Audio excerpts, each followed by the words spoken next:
It's Larry O'Connor sitting in for the great one, Mark Levin. This beautiful Wednesday in the greatest country you'll ever know.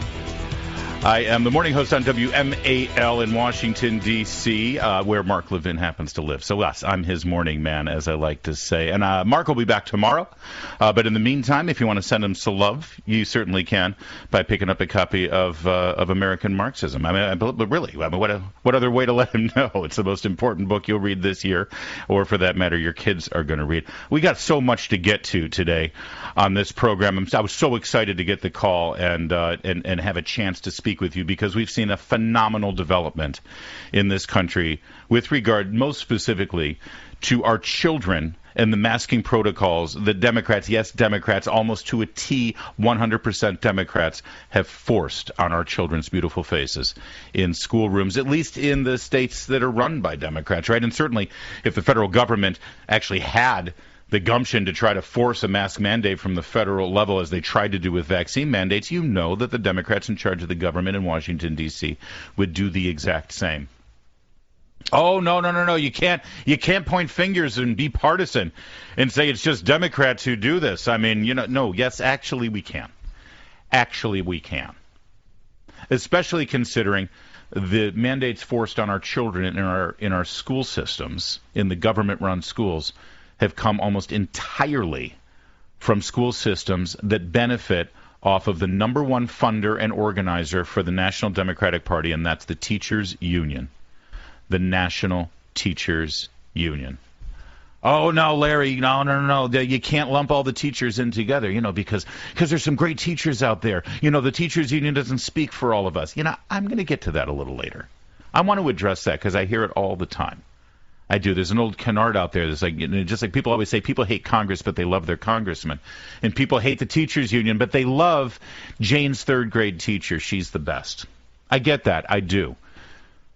But at some point, the teachers who claim that the teachers union doesn't represent them needs to step up and speak out. Because until they do, guess what? The teachers union does, in fact, literally represent you. And they do, in fact, literally speak for you. But right now, I want to talk about how the tide has shifted here with regard to masks. You've seen it just in the last couple of days. You've seen the tide changing, and I want to talk to you about what we're supposed to do about this, because, yes, we should consider this a victory. Yes, those of us who have been pushing back and going to school board meetings and pounding on the podium and getting politically organized, as we saw in Virginia this last November when Republican Glenn Youngkin pretty much ran on one promise and one promise alone, and that was, I want parents to be back in the driver's seat with regard to the decisions for their children in these schools. And on day one, he actually fulfilled that promise, merely by saying through executive order that parents have the right to decide whether their kids are going to be in a mask or not. That's all. It's not forcing anything other than forcing school districts and school board members to back off and get out of the way of parental choice. That's all he did. And after that organizing and after those efforts, we now see the dominoes starting to fall in Virginia. In fact, today, a piece of legislation came out of Richmond, Virginia, where Democrats actually have the majority in the Senate by one vote, and actually two Democrats across the aisle voted with Republicans to put an end to these mask mandates. That's what you did. That's what you did with your power and your vote. And that leads me to our first conversation this evening. And it is a conversation. I want to hear from you as well, your response, your reaction. And by the way, here's the best thing about what we do here on the Mark Levin Show. You think I'm wrong? You disagree? Bring it. I want to hear you. You try that with Anderson Cooper. You try that with George Stephanopoulos when you're watching his unwatchable shows on ABC News. Oh, I got to call in. Yeah, George, you're full of it on this one. You're really wrong, and let me tell you why. Yeah, that ain't ever going to happen. But here, in this cherished jewel called talk radio, which is best exemplified and demonstrated by the incredible Mark Levin Show, you can do that at 877-381-3811. I'd love to hear your disagreement.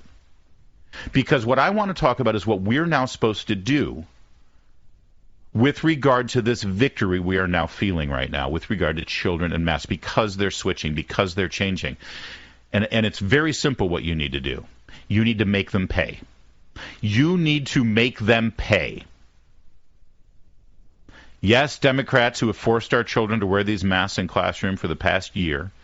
This is, by the way, after forcing them to lose a year of school by plowing through the remote learning fiasco that never worked from the beginning. We were all supposed to pretend, oh, yeah, we're making the most of it. We're all in this together. Yes, those Democrats who forced those ungodly demands on our children are now starting to come around, and they're rescinding these anti-scientific, harmful policies.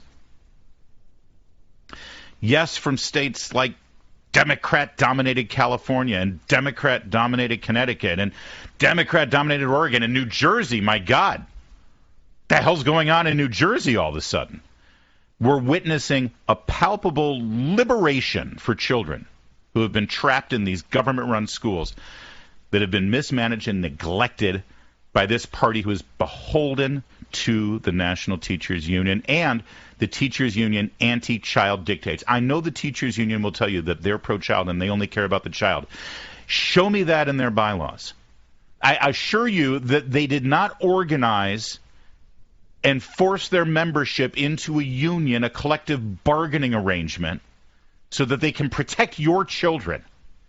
Their interest is, first and foremost, the membership. The teachers, but I don't begrudge them that. I had to join a union.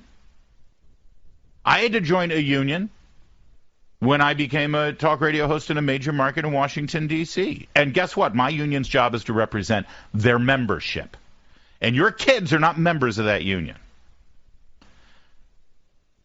And yes, by the way, we've even seen golden child Stacey Abrams, who can do no wrong, forced to submit a non-apology apology yesterday on CNN. Did you see this?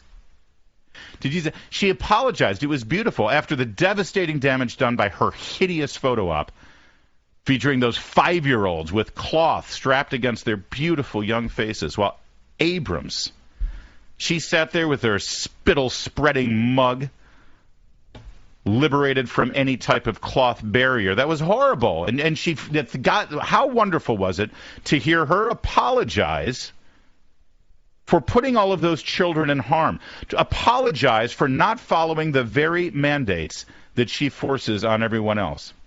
Oh, I'm sorry. That's not what she apologized for at all. You know what she apologized for? She apologized for actually taking the picture. She apologized for getting caught. Did you make a mistake by taking a photo maskless in the classroom when it appears that everyone else, including all the children, were wearing them? Yes. I will say this. I went to read to kids for an African-American read-in day. I approached the podium with my mask on. I followed the protocols. I told the kids I'm taking my mask off because I'm reading to kids who are listening remotely as well. And we were socially distanced. The kids were socially distanced from me. I told them that's what I was doing. And in the excitement after I finished, because it was so much fun working with those kids, I took a picture, and that was a mistake. That's what she's sorry about. I should have never taken that damn picture. If it weren't for you kids and your damn picture, I would have gotten away with it. It's like a Scooby-Doo ending here. She didn't apologize.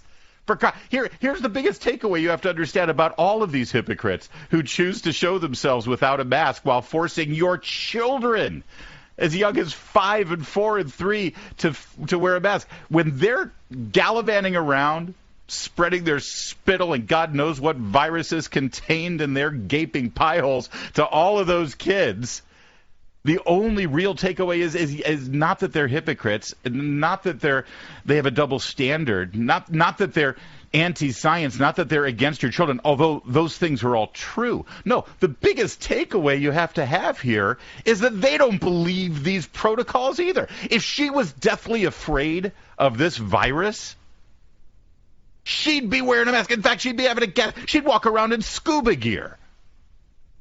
She wouldn't even shown up at that photo op. By the way, why are our children being used for a photo op for an election? Why are our children even being used as a backdrop for a campaign photo op anyway? Shouldn't there be some off limits here in government-run schools? Tax-funded schools that you're paying for, and now a politician gets to go and sit there and glad hand and get a photo op and then use it for their campaign materials. Your kids are not a political prop that they can use.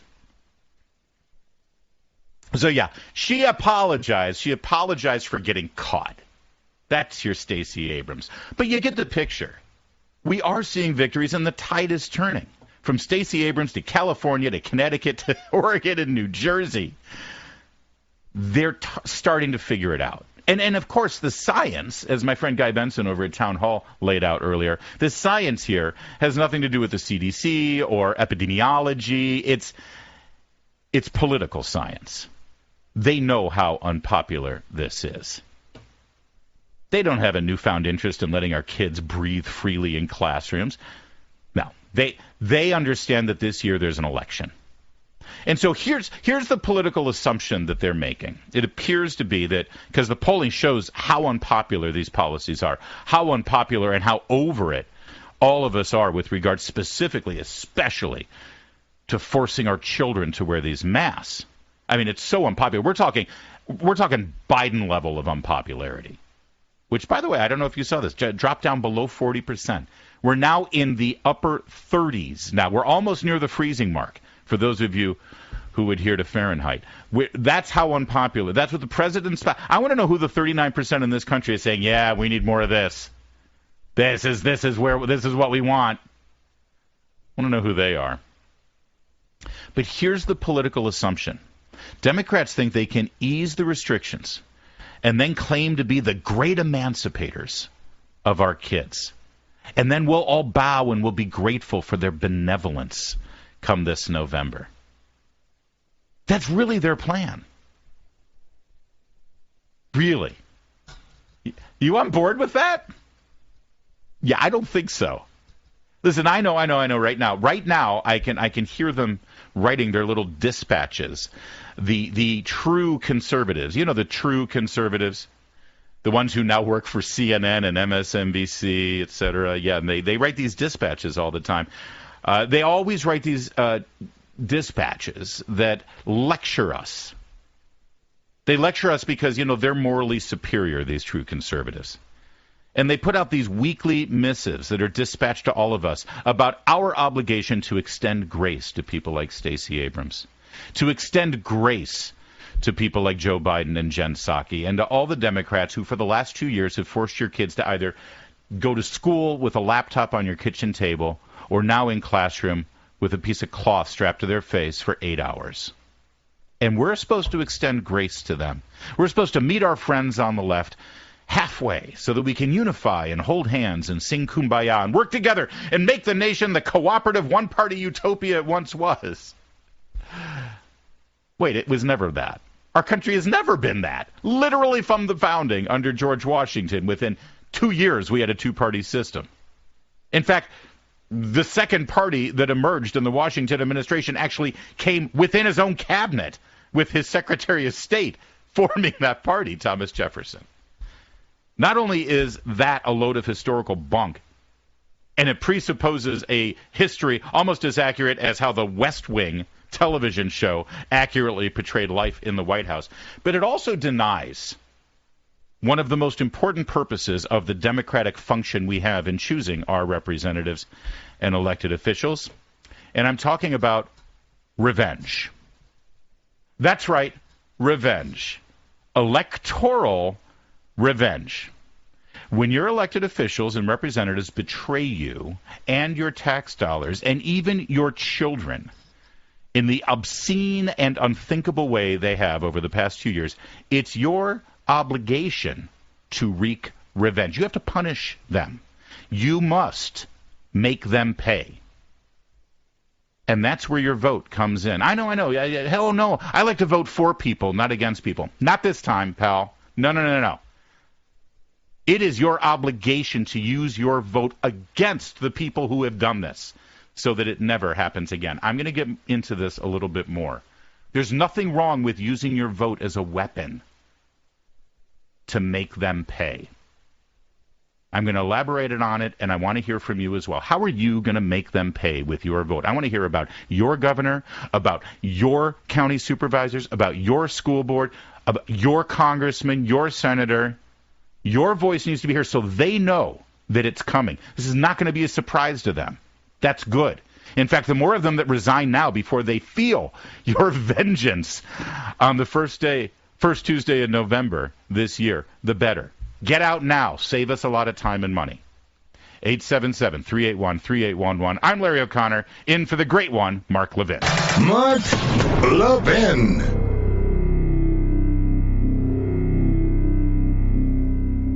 My friends, I know you love freedom and want to defend it, and I know you love the Constitution. Well, so do I. And it's the same with Hillsdale College, the best liberal arts college in America. Hillsdale's mission is pursuing truth and defending liberty. It gives its undergraduate and graduate students the best education, and it is working to make this education available to all. But today, I want to tell you about Hillsdale's free monthly speech digest of liberty.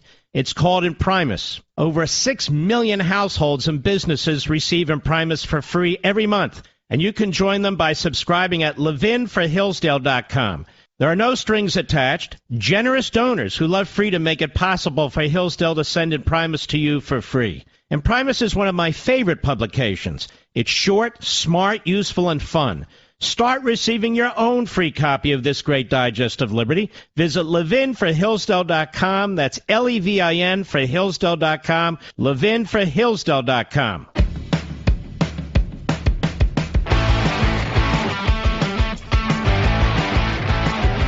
Larry O'Connor sitting in for Mark Levin. John in McLean, Virginia, my home stomping grounds there on the mighty WMAL. John, I got more to say, but let's start with you. Are you buying the Democrats and their oh yeah, we're going to liberate you now. Thank God for us. We're going to fix everything. No, sir, I don't. I think this is all due in part that they know they're underwater in the numbers. They know they have a losing strategy, and they see 2022 November coming up, and they saw what happened when Glenn Youngkin won in Virginia, and this is more of a political move. Let's do something good. The people will forget. Let's try to do something here to thwart off, and then it's all for political reasons, for political show. If they ever retain power, they're just going to go back to their old ways, sir. You are correct. You are correct, and you're smart. Clearly, you do listen to the great WMAL in Washington, D.C. John and McLean, thank you for that. This is political. It's absolutely political. Don't tell me it's not. Everything involving your elected officials in your government, your politicians, is political because guess what? That's how they get their jobs, through politics. That's fine. They're politically minded and motivated, and that's why they're now saying, oh, gosh, yeah, but thanks to our great efforts, we can now start rescinding these mandates and all this stuff. Oh, yeah. No. It's politics. That's fine. Well, there's two sides to the political equation. Your side. Politics isn't just for the elected officials. It's not just for the politicians. There's one coin of the realm in politics. I know everyone thinks it's money, but no, ultimately, the biggest currency is your vote. And up next, I'll tell you how you use your vote to make them pay.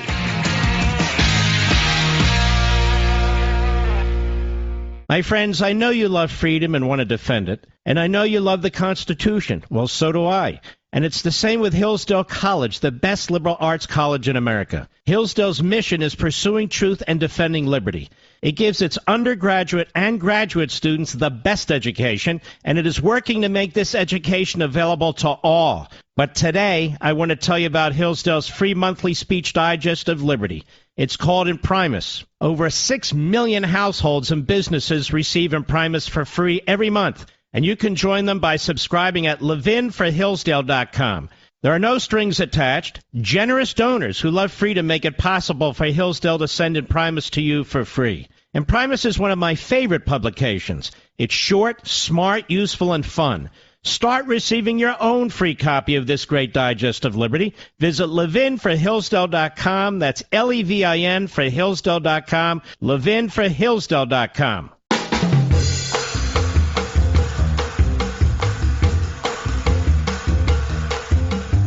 Yes, it's true that Mark Levin is the fastest growing radio show in America. The Mark Levin Show is on at 877-381-3811. Lines jammed here at 877-381-3811, but you should still try. Because it's just funny. You never know. People drop off. I understand why people call in and they sit on hold and then they just drop it. And it's always, Mr. Producer, Mr. Call Screener will affirm this, it's always the guy you're just about to get to. It's the lady from Peoria who's been sitting there for 45 minutes, but you finally reach a crescendo in the show, and the best thing you can do to amplify your point is to bring in Gladys in Peoria, and you go to Gladys, and she hangs up. So please, don't do that. Stay on the line at 877-381-3811. It's Larry O'Connor sitting in for the great one, Mark Levin, and we're talking about how these Democrats, they found religion now. It's a brand new religion. No, not Marxism. No, they're still Marxists, but no. They've now found religion on the masks, and specifically masks for your children, because apparently the science has changed or something. Well, not exactly. It's just the political science is a little different, not the epidemiological sort of science. And so they're making a political calculation. They're going to be the great liberators. They're going to come in and they're going to say, oh, no, we're the party of responsibly bringing us back to normal because we respected the science. And here we are, we're finally going to let you do these things. Whenever the government is in a position of letting you do something, there's been a dynamic shift in the power structure here that is meant to be. You don't sit around wanting the government to let you do something. If anything, you're the one that's supposed to allow the government to do X, Y, and Z. And generally speaking, it's not a good idea. Maybe X, but certainly not Y and Z. So that's their calculation, because they think you're stupid. I think that's obvious.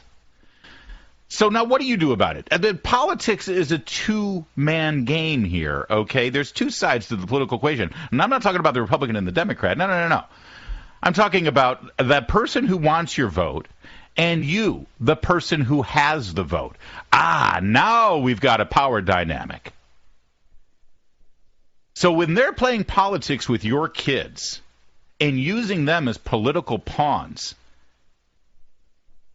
in this war, this political war, you are obligated at that point to use the one thing you've got, your vote, and you use it to wreak revenge.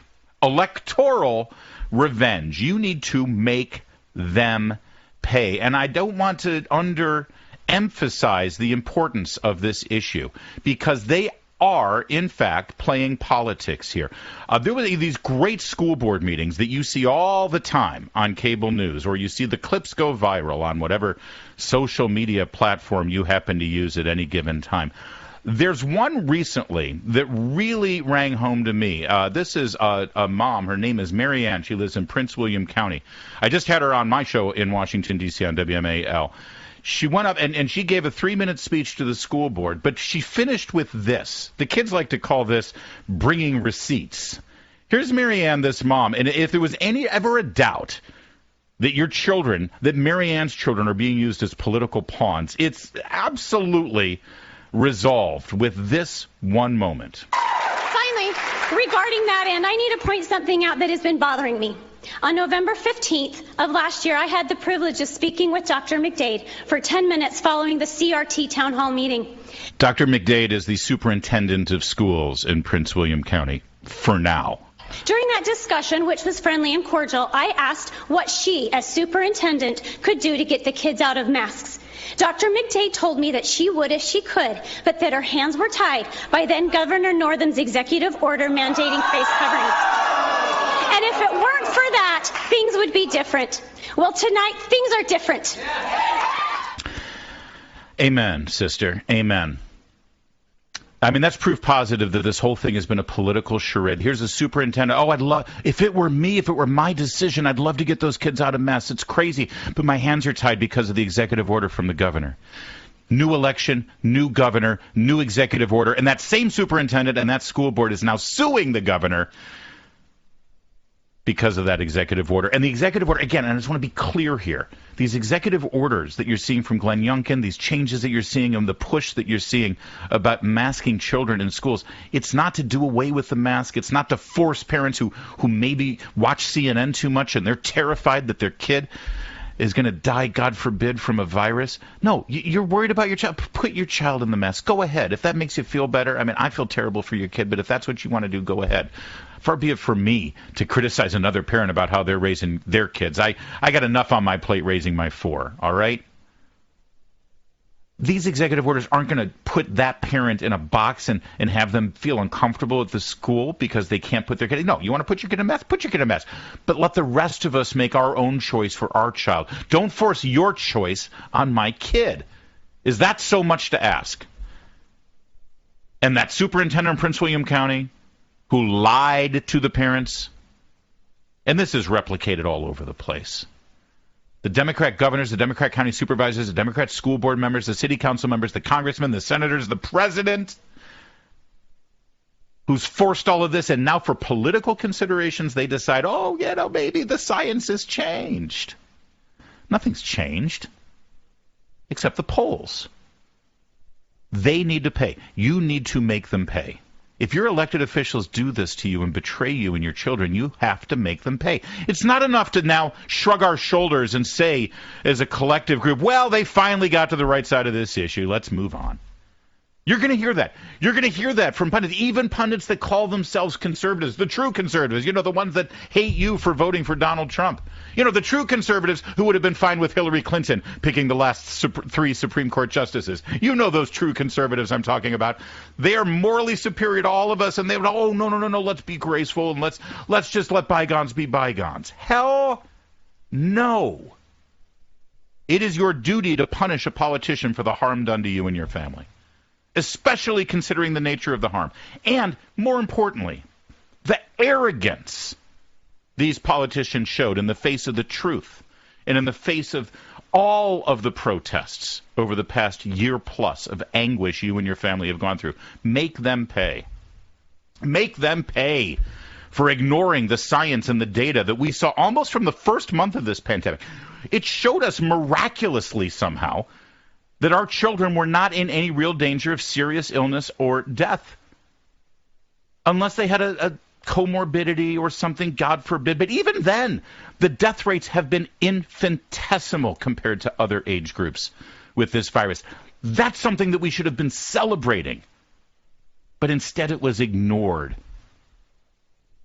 Make them pay for continuing to force our kids to wear these masks despite the very real data out there showing that cloth masks makes little or no difference in the transmission of this virus. Make them pay for insisting that our children stay masked in these schools. There's a mountain of studies now showing that these masks, forget about not doing anything to alleviate the transmission of the virus. There's actually study after study after study showing the real damage these masks are doing to our children's emotional and social and physical development and well-being. You got to make them pay for what they've put you through. And finally, make them pay for calling you domestic terrorists for exercising your right. No. Exercising your duty to speak out and challenge all of these know-nothings on school boards who sit there in their plexiglass-encased throne of superiority, literally looking down on you, barely tolerating your 60 seconds of mic time while they struggle figuring out today's Wordle, and barely even making an attempt to appear like they're listening to you as you plead desperately for your child's health and well-being. Make them pay for that. And make them pay for ignoring the very real-time data set that was accumulated in the state of Florida, where schools have been in class for nearly a year and free of these mask mandates. And there's been no discernible sign of danger for the students or for the teachers.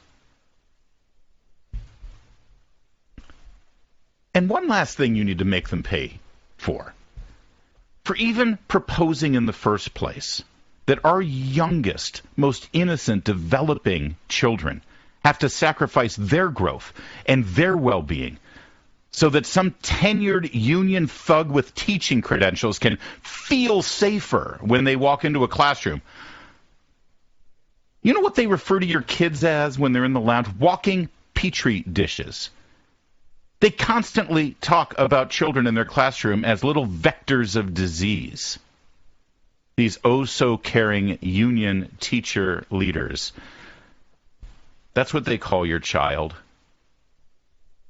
Has any society ever forced a burden like this on their youth so that the elderly and obese can feel a false sense of security from contracting a virus. Shame on us for even allowing this to get this far. But first, shame on them. They who first proposed and then implemented this, and now grudgingly, cynically, out of pure politics, they acquiesce only to expect your gratitude. And most importantly to them, they expect your vote this November. No. Make them pay. This is what your vote is all about. I want you to be able to vote for a candidate that you really like. That would be great. How often has that happened in your lifetime? How many times have you thought, I guess I'll hold my nose and vote for this one? Oh, I guess it'll be the lesser of two evils. There's not a dime's worth of difference between the two of them. Boy, what a gift from God this election is, because there is a real choice here. I would love for you to celebrate the person you vote for every time you vote. But this time, there's another use for that vote. I want you to vote against those who did this to our kids. Send a message so this hell isn't even considered again. You know what to do. You need to make them pay. 877-381-3811. Your reaction, your calls, and your plan to use your vote to make them pay. Next. I'm Larry O'Connor. It's the Mark Levin. Mark Levin.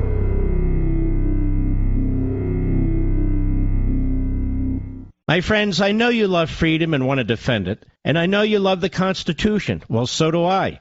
And it's the same with Hillsdale College, the best liberal arts college in America. Hillsdale's mission is pursuing truth and defending liberty. It gives its undergraduate and graduate students the best education, and it is working to make this education available to all. But today, I want to tell you about Hillsdale's free monthly speech digest of liberty.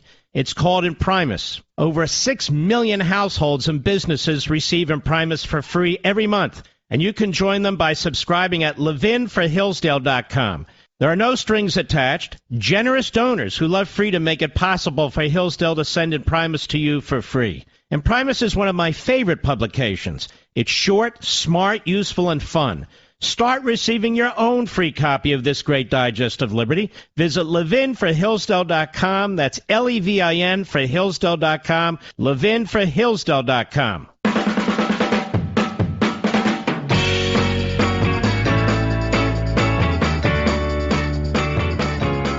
Dr. McBride just told us about masks not particularly being effective for children.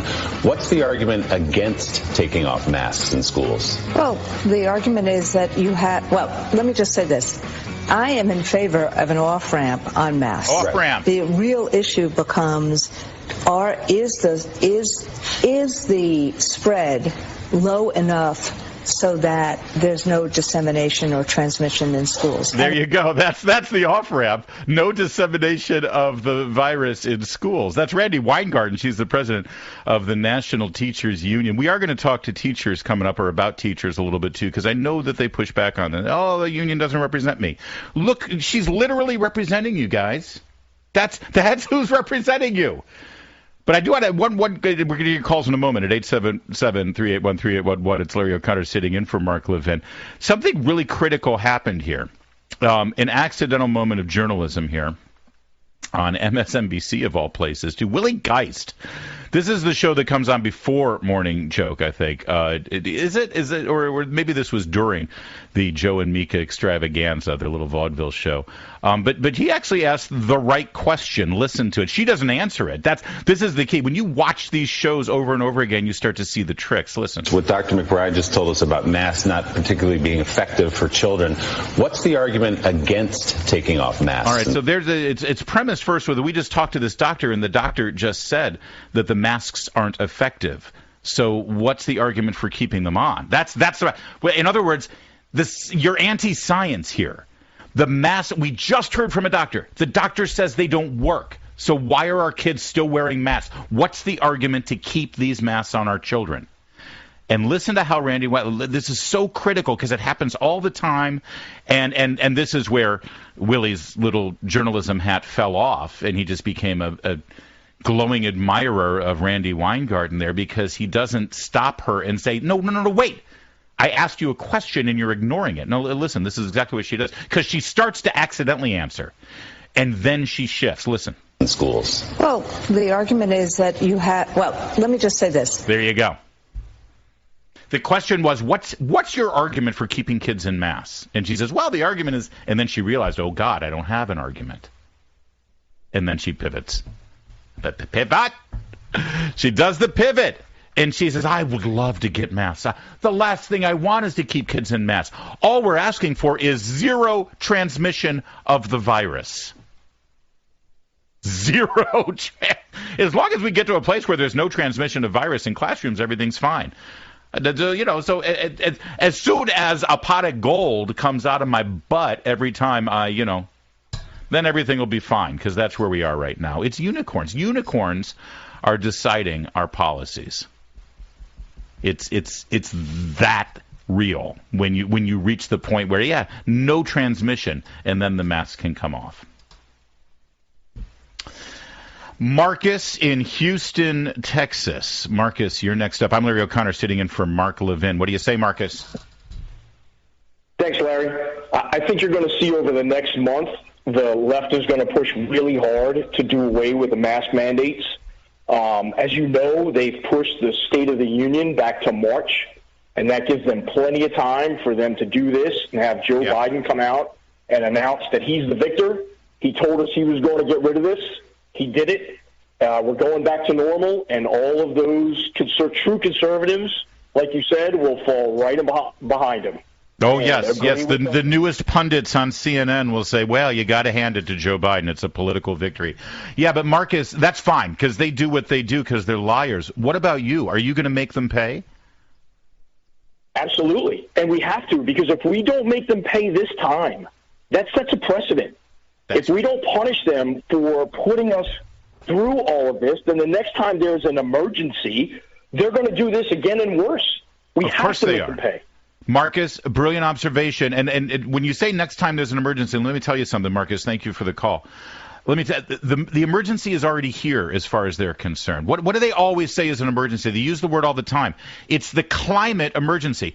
All of the things that they rationalized with regard to your health and your safety and your future, and all of the things that they forced you to do extra constitutionally under the guise of an emergency, all of it transfers beautifully and perfectly right to climate crisis. And that's exactly what they're going to do, and that's why you have to make them pay with your vote. With your vote. Joe in Buffalo, New York, where I was back in your bills, Joe. I'm sorry. You're next up on the Mark Levin Show. No, you want Joe or Bill? I got Joe. Is this Bill? Joe, right here. Joe. Go, Joe. I was talking about your Buffalo Joe. Bills, Joe. You remember them? They almost got to the Super Bowl. I'm from Maine. I'm a truck driver, owner-operator. All right, God bless you. What do you say, Joe? Do not insult me. All right. Stuff. Okay. All right, Joe, I've messed around too much. I'm going to put you on hold. We'll pick you up in the next hour. I'm sorry. He's a Patriots fan. What am I going to do? Well, they almost went to the Super Bowl, too. But no, we got the Bengals instead. If you had the Bengals go into the Super Bowl at the beginning of the season, I want to talk. This segment of the podcast is exclusively sponsored by Pure Talk. Pure Talk offers great coverage and can save your family money on your wireless bill every single month. Go to puretalk.com to find the plan that's right for you. Thank you again for listening, and thank you so much for this sponsorship, Pure Talk. He's here. He's here. Now, broadcasting from the underground command post, deep in the bowels of a hidden bunker, somewhere under the brick and steel of a nondescript building, we've once again made contact with our leader, Mark Levin.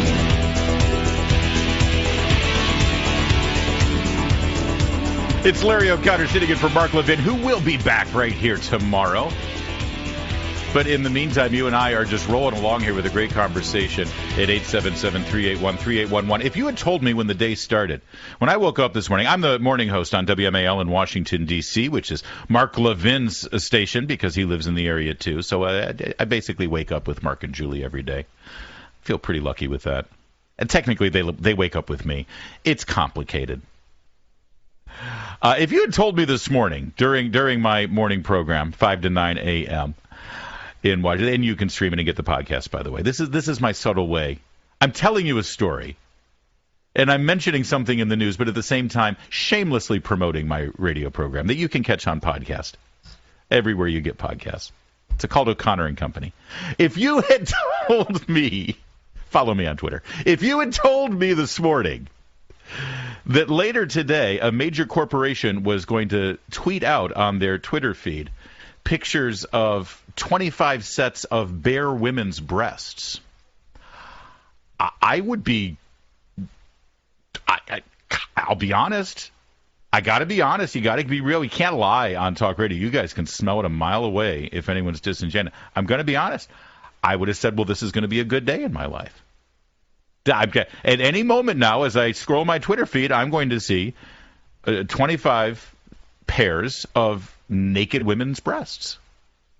To me, that's a good day. You have to understand, ladies, if you haven't already figured this out, when boys go through puberty and adolescence and they're 14 years old and all they can think about is, a certain thing in their life, that doesn't go away.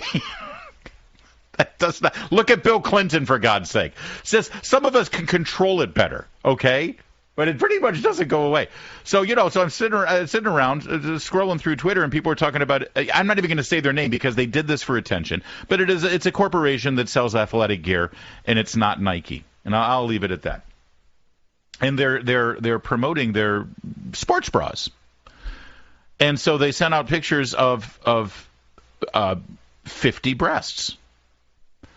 2 by 2, think Noah's Ark. There's no faces associated with them. It's just naked torsos of literally all different shapes and sizes. And they're talking about how, hey, all women are made different, so that's why we have all these different sports bras to accommodate. See, now something tells me, a lot of you say, well, what's wrong with that? It's just the female anatomy. Okay, you've never met a straight man then, because we're pretty base. But beyond that, I think the clue here that this company that sells shoes and sportswear, that they did this just to get attention. I think the clue here is that this is under the guise of selling their sports bras, and how their sports bras are so good for 43 different styles, so everyone can find the right fit, because no two women are the same, and they all have different, boobs. I would think that if you're in the boardroom hearing the pitch from the advertising agency and they say, we got a great idea. We're going to tweet out 25 pairs of bare naked breasts, and we're going to explain how all women are different, and that's why our sports bras are so great. If I'm the director of marketing for this company that I'm not going to give attention to because that's the only reason they did this, I would sit there and say, sounds great. One question. Where's the product? If we're selling how great our sports bras are, how about we have them wear the sports bras? Because then we prove that no matter how you're shaped, no matter how big or small or wide or whatever you want to, I don't even get into the details. It's boobs after all. But the whole point of the ad campaign is no matter how you're shaped, our sports bra will accommodate you. The only way we can show that and prove that is to actually show what? The sports bra. But they didn't do that. They just sent us 50 boobs. 50! I counted them. That's not true. I did multiplication.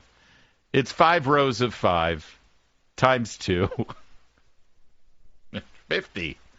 And here's the thing when you look at it, and again, I'm your normal straight dude.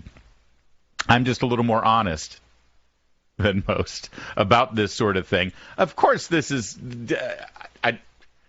I swear, it's the only word to use. I don't mean, but it is. It's titillating. Okay, it's provocative. Maybe that's a better word. All right, forgive me. I don't have a script here. It's got me some slack. Send me a little grace. All right, it's provocative. Not that other word I shouldn't have used. But it's not appealing. How do you mass together 50 naked breasts for an ad campaign? And you only find maybe 3 that are kind of, And by the way, those are three. They're not all on three different. They're on three different bodies. Anyway, that's how my day started.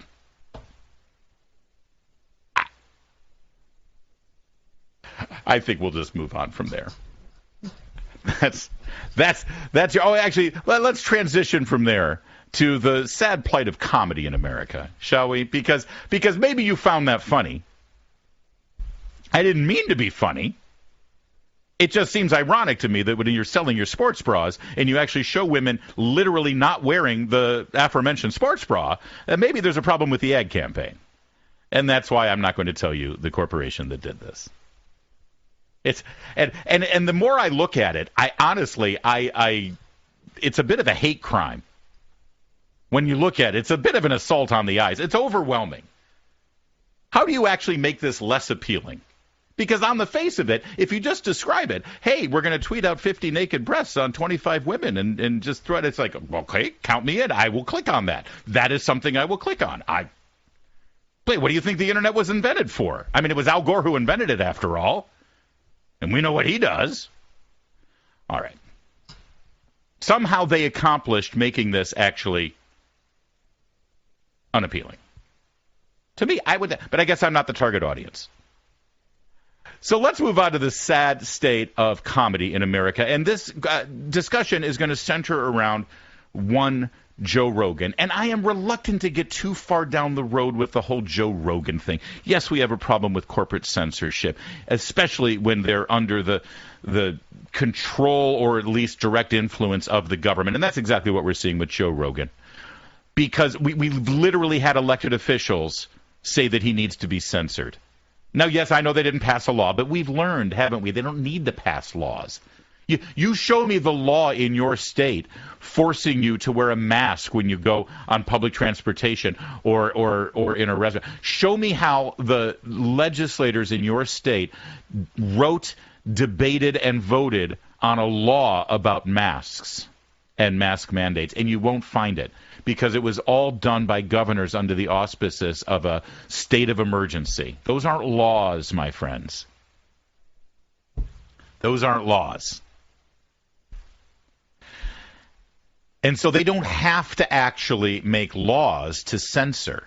When you've got the Surgeon General and the White House spokesperson and other elected officials talking about how a broadcast or streaming entity should really be silencing and censoring one of the people who use their platform, it's basically like the mob walking up to your door saying, hey, a really nice house here. It'd be a shame for it to go up in flames. It's a really nice streaming service you got there. It'd be a shame for there to be some regulation that might get in the way of you making money.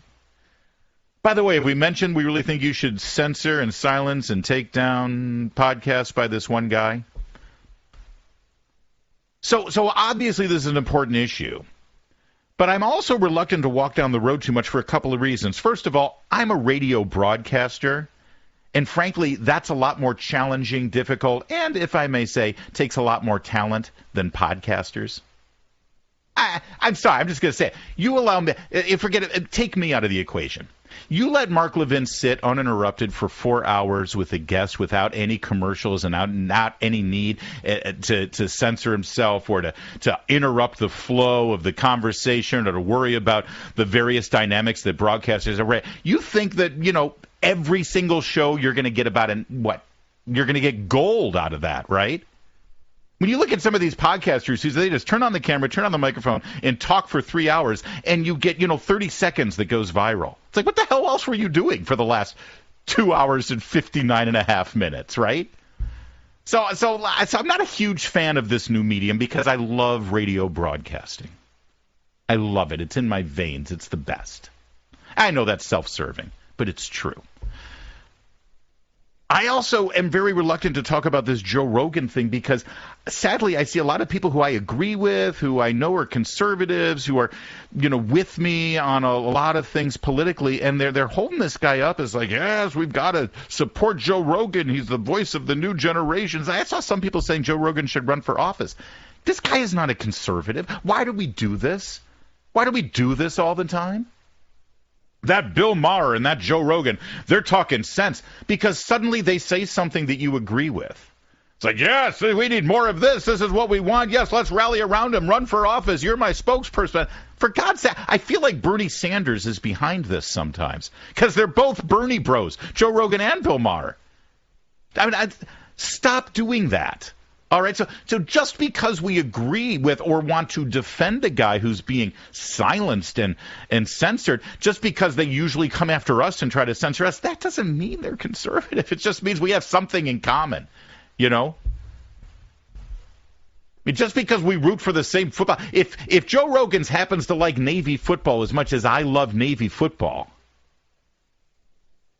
that doesn't mean that suddenly I want him to be president, okay? So I'm reluctant to talk about that because I don't want to mislead you and I don't want to walk down this path of following these false idols, all right? But at the same time, there is a larger issue with what's going on with Joe Rogan right now in the attempt to remove him, and most importantly, his peers, fellow comedians and fellow broadcasters and fellow artists who are saying, yes, he must be silenced, he must be removed. That's the part that fascinates me, because now we've got this Trevor Noah guy who calls himself a comedian, and he hosts this comedy show called The Daily Show, and he's now come out with a 6-minute monologue yesterday on his show, on the Comedy Central show. You know, you put a show on Comedy Central, it should be funny, right? And he is now attacking Joe Rogan over this 11-year-old clip of him saying stuff that, again, this is the other reason why I don't like this kind of broadcasting, because you let somebody talk for 4 hours with a bunch of friends and a bunch of nonsense is going to come out. Because it's a very different discipline, this streaming for 4 hours versus actually following the broadcast guidelines that a radio host has to follow. It forces a radio host to crystallize ideas and thoughts and really give you the gems, the nuggets. I know that many of you might be listening at 20 minutes at a time during a commute. So I better make the most of those 20 minutes and deliver the information. You let me sit around for 5 hours? Well, I better have more than 30 seconds that goes viral, right? So yeah, Rogan's doing that 11 years ago. He says a bunch of nonsense and offensive stuff that I'm not here to defend, but Trevor Noah, a fellow comedian, he condemned him for it. So what's in Trevor Noah's closet? What's in his past? What remarks has he made that he got defended over by his fellow comedians? See, I'm more interested in the death of comedy in this country. The Daily Show and the idea that Jon Stewart or Stephen Colbert or Trevor Noah or any comedian whose sole job function is to make you laugh, that somehow they have now become political pundits and what they say is important and relevant and serious and we must take it seriously, that has killed comedy in this country. You don't believe me? You watch Saturday Night Live or any of the late night shows. Where do you go for laughs now? Television comedy has turned into nothing more than cable news with a laugh track. And frankly, stuff I see on Don Lemon is a lot funnier, unintentionally, than anything Jimmy Kimmel is saying. I want to tell you exactly what Daily Show host Trevor Noah said about Joe Rogan this week, and then remind you of what he had to say when he got the gig back just 7 years ago. It's quite a change. And it's because the complaint is not about comedy and the complaint is not about offensive jokes. The complaint is about not walking in lockstep with what the left-wing overlords of political thought tell you you've got to believe and say in this country. And that's not conservative or liberal. That's just maniacally Orwellian. Keep it here. That's it. I want to lay it out for you, and then more of your calls at 877-381-3811. It's Larry O'Connor in for the great one, Mark Levin. Mark Levin.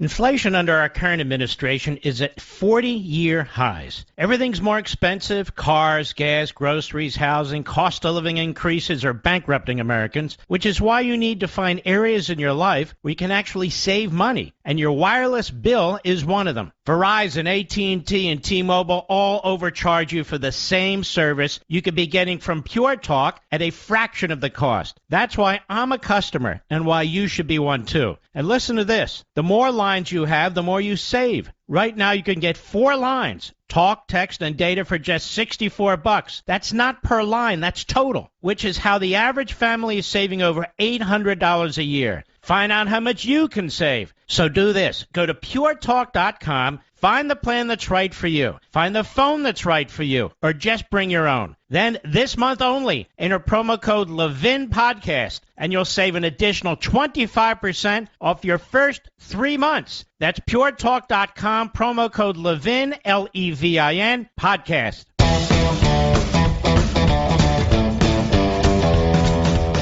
Trevor Noah, he's the host of The Daily Show. He calls himself a comedian. Daily Show's on Comedy Central, which means it's a comedy show, and The Daily Show has, in fact, ruined comedy. Blame Jon Stewart, because he took himself so seriously.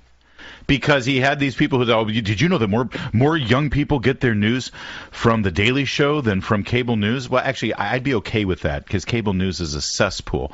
But that went to Jon Stewart's head, and it went to all these other comedians' head. It's like, oh, we're important now.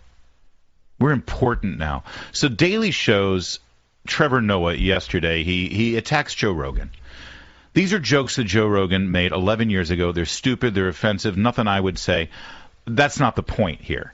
The point is, this is Trevor Noah going after Rogan for things he said 11 years ago. Now, let me take you back to 2015 when Trevor Noah was named the new host of The Daily Show.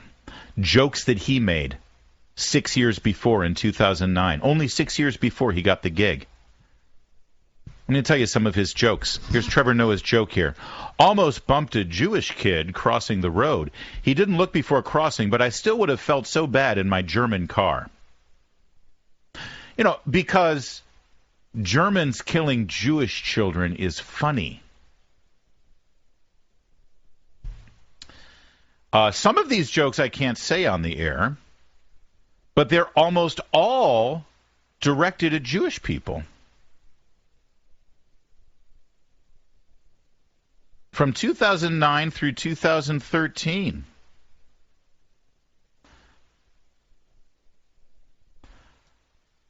So this was called into question when Trevor Noah got his job, and he took to and by the way, he was defended by a lot of people. He said at the time, to reduce my views to a handful of jokes that didn't land is not a true reflection of my character nor my evolution as a comedian. You know who else defended him?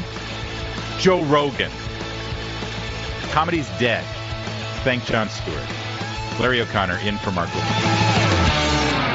Inflation under our current administration is at 40-year highs. Everything's more expensive. Cars, gas, groceries, housing, cost of living increases are bankrupting Americans, which is why you need to find areas in your life where you can actually save money. And your wireless bill is one of them. Verizon, AT&T, and T-Mobile all overcharge you for the same service you could be getting from Pure Talk at a fraction of the cost. That's why I'm a customer and why you should be one too. And listen to this. The more lines you have, the more you save. Right now you can get 4 lines, talk, text, and data for just $64. That's not per line, that's total, which is how the average family is saving over $800 a year. Find out how much you can save. So do this. Go to puretalk.com, find the plan that's right for you, find the phone that's right for you, or just bring your own. Then this month only, enter promo code Levin Podcast, and you'll save an additional 25% off your first 3 months. That's puretalk.com, promo code Levin, Levin, podcast.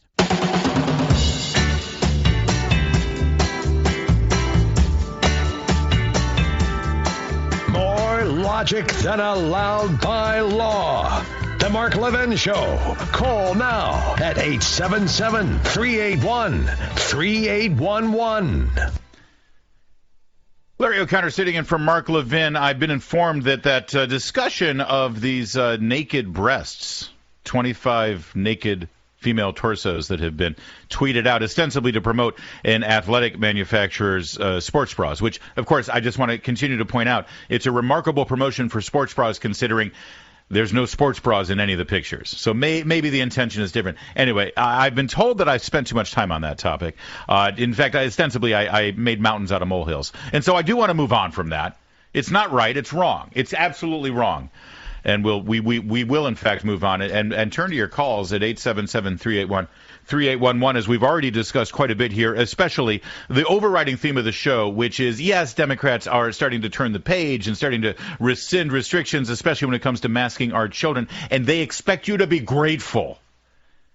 And I expect you to make them pay and use your vote as a weapon against them so that this never happens again.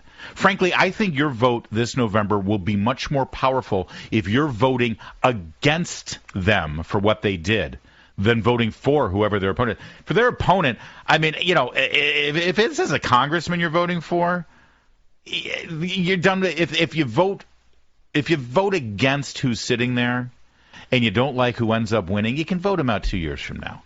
You know, if it's a governor, please, it's not going to be a disaster. You can always fix that. The more important aspect of your vote right now is that those politicians who have forced this on your children, they have to learn a lesson. Every politician who comes after them has to learn a lesson. Never again. Make them pay. 877-381-3811. Matthew in Harrisonburg, Virginia. Matthew, you're next up here on the Mark Levin Show. An hour and 20 minutes. You told me not to hang up, so I hung There on. you go, brother. I told you. I make a promise. It's a covenant with you, Matthew. I know, right? That caller, Gladys in Peoria, you said, don't hang up. And I'm like, well, 50 minutes has done passed. Another 50 is not going to matter, right? Do you want to wait some more? If you really want a record here, we can still got another hour and a half here. No, we're good. Let me just say what I want to say, and let's move on to the next caller. In regards to the mask, Virginia set a standard this past November. We're proud that we voted for a governor who came in to take force over this issue. Yeah. Yes, there are schools. I'm not sure if you saw this today. There was an Eagle Scout in Loudoun County that has been suspended because he's refusing to wear a mask. Yeah. There's parents. This child has never been in any trouble whatsoever. He's an Eagle Scout. Yep. And they've suspended him. What happened to the data and the science growing up that breathing in your carbon dioxide was dangerous? Yeah. Yep, they suspended him for defying the mask order. You're right, Matthew. It's a great point. And by the way, shockingly, and this is not a setup, that young man, that Eagle Scout, and Jared Missler was actually on my program on WMAL in Washington because he and his dad listened to the show, and he was my guest on this morning's show. So pick it up on the podcast. I think you'd be very impressed with him.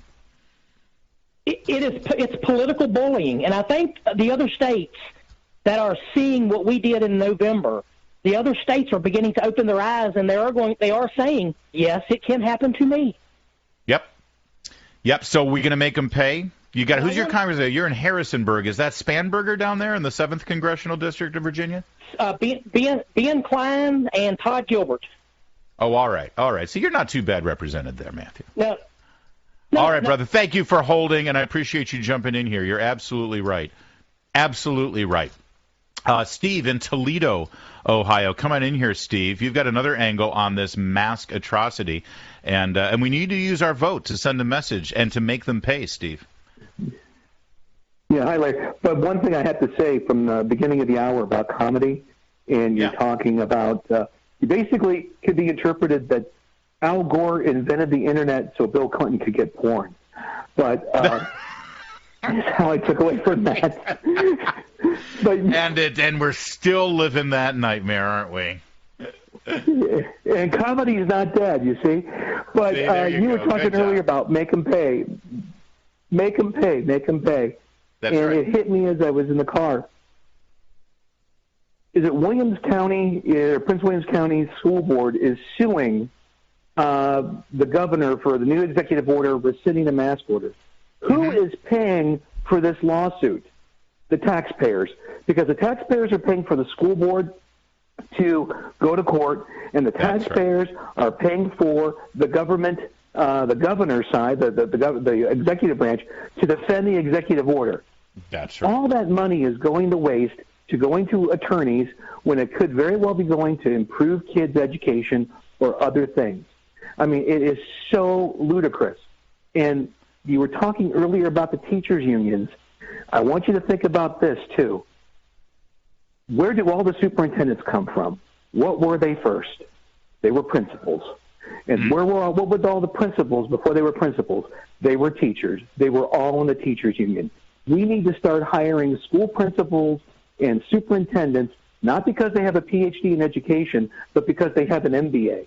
We need to run our schools like a business and make them more efficient and actually not worry about social warfare and CRT and what's being taught, but more importantly about teaching our kids how to read, how to be able to balance a checkbook, and how to be able to think for themselves. Because the one thing I can say, because I work with kids, is they do not have the ability to think for themselves. Nope. That's the curriculum fight that is happening now and certainly will come next as well, Steve, when we start winning these school board races. Steve, drop the mic in Toledo. Well done. Great job. And I'll add one more thing. This all went downhill with our teachers, partly with the unions, but also with our principals and with our superintendents. As soon as they start calling themselves educators and having the PhDs and making sure that they get, it's not even enough to get a teacher's credential. It's not even enough to get a master's. No, you need to get the doctorate in education. Generally speaking, you can graph this out. The higher your level, the number of degrees you have, and the higher the education you have paid for in the cesspool that is America's university system, the dumber you end up. And out of touch with reality you end up. And he's absolutely right there with regard to how that has infested the superintendents and school administrators. But I said I do want to hear from teachers, because as far as I'm concerned, I know there are great teachers out there. I know that you disagree with your union. I know they don't represent you, except for the fact that they represent you. So where are you? Where are you making your union leadership pay? Well, Robert is in Las Vegas. He's a teacher. And first of all, Robert, before we get into this conversation, what's your favorite prop bet for the big game this Sunday? Oh, I'm a Rams fan. Oh, so now you just going to bet the Rams and the points? Are you going to take the Rams on the money line? Are you going to dabble in the, who wins the coin flip and what the longest pass completion is going to be? Well, I'm from Vegas, so I don't gamble. Fair enough. That's for the idiots who bring all the money in and pay for your school. All right, Robert, you're a teacher, and I appreciate you, and I'm glad you're here. Tell me what's going on in the classroom. Well, again, my name's Robert, and my adjectives are handsome and intelligent. I just want to say that's fine. The mask mandate it's like a fantasy world. At school, none of the kids wear the mask properly, so it's a joke. They walk around with it on their chin. They're within 3 feet. They're slapping hands, they're hugging, they're embraced, they're gathered in large groups of 20 or more. Yeah. They exchange food hand to hand, and we all walk around the school pretending to wear this mask. It's just not a reality, and it's ridiculous. Now I'm interested, are you instructed by your higher-ups that you're supposed to be monitoring that and policing it and spending your time correcting their behavior when you see that? Yeah, there's a lot of protocol on what should be done, but none of it's done. There's sanitation of the classrooms, which doesn't happen. There's student spacing, which doesn't happen. We have to report student seating charts, and you have to do that weekly, but the kids move around the classroom. If you're doing small groups and things like that, they're not stationed in one seat. But all of this, nobody's verifying, nobody checks it. If you see a student, there is no instruction on what to do or how to monitor it. We just kind of let the administration do that. If they see a kid without a mask, they make them get a mask at the office. The bus drivers won't let the kid on the bus without a mask. It doesn't have to be worn properly. It doesn't have to be clean. It just has to be present. So it's just a massive joke. So, and Robert, I'm curious, what age are the kids that you're teaching generally? I'm middle school, so middle school. Anywhere from my God, my heart 15. goes out to you. Everyone says, "Oh, you don't want to teach high school kids." No, you don't want to teach middle school kids. That's the toughest time, I think, for kids. Yeah. So I mean, and given that, how much time is wasted on that instead of actually teaching our kids what they need to learn, the actual curriculum, the actual education that we're paying for ostensibly in these government-run schools? You know, in the morning, the routine is, as a teacher, you have to go onto the computer and you have to fill out a form, and you have to take your temperature, you have to submit that, you have to answer a bunch of questions about your health. And, like, I doubt any teacher is checking their temperature before entering 98.6. Right. And then you get your purple badge. Before Omicron, we could be outside without a mask. And then since the Omicron, they went back to the masks, and they haven't alleviated us of that mess. So, outside? Yes, outside. We were required to wear a mask outside because of the increase with Omicron. Wait, are your Rams going to be wearing masks when they play in the game this Sunday? Yeah, exactly. This is insane. And again, children are not even at risk, for God's sake. Robert, I got to wrap it up real fast because I've been hammering your union, and I'm trying to make a distinction here between the union thugs who call themselves educators, but they're really just union bosses, and you, the person actually in the trenches who actually has to go through all of this. But at what point do you and your fellow teachers actually stand up and say enough is enough, because your union is making you guys look so bad? Yeah, well, I originally started, I was a union member, but I have stopped being a union member because it is clearly left-leaning, and I'm just not going to contribute to that organization. So, the union's there, but I'm not an active member of it. All right, Robert. Well, good man. Thank you for being a teacher. I really do appreciate it, and hopefully we can get some good change out of this entire nightmare that we've been through, and you can get back to doing what you do and what you love and why you did it in the first place. All right, more of your calls here in a moment. How are we going to make them pay? That's the big question here, because the Democrats who have put these policies through and have put you and your kids through hell, they think they're going to be celebrated as the great liberators. Parades in the streets for them, because now they're going to start freeing your children from the mask mandates. I don't think that should happen. I humbly suggest you use your vote and wreak revenge on them and make them pay. 877-381-3811. Larry O'Connor in for the great one, Mark Levin. Mark Levin.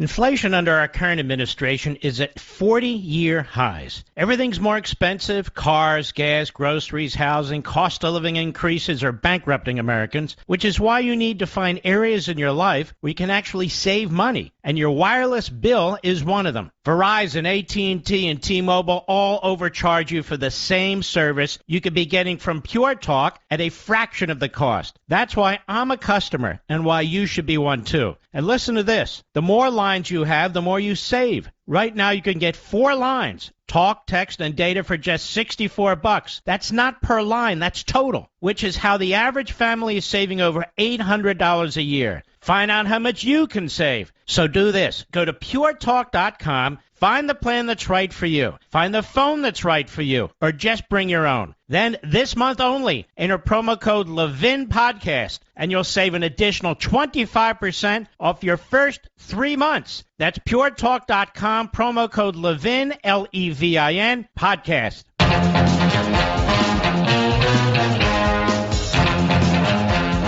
Larry O'Connor sitting in for Mark Levin, the theme of the show, and we're going to carry it into our third hour as well in various times, as long as peppering in other topics and things of note and news that you should know about here as you finish up your beautiful Wednesday here in America. The theme of the show is make them pay. Don't take this attitude of, oh, well, the Democrats have finally come around, and now my kid doesn't have to strap this thing on his face like he had to for the last year, and we can have everything's fine now. Let's hold hands and everything will be good because we can figure out what we can unify over. No, you need to use your vote to make them pay. And I think of those words, make them pay, make them pay. And I realize, speaking of paying for things, our last caller there reminded us all these lawsuits that the school districts have against the governor in various states about the mandates. We're paying for all of that. It's not like they have they're raising money on the internet for their lawsuits. We're paying for that. Whether the county tax dollars or the school district's tax dollars coming out of their budget to sue the governor, and then the governor defends it and takes it to the Supreme Court, and that's coming out of the state budget. We're paying for all of that.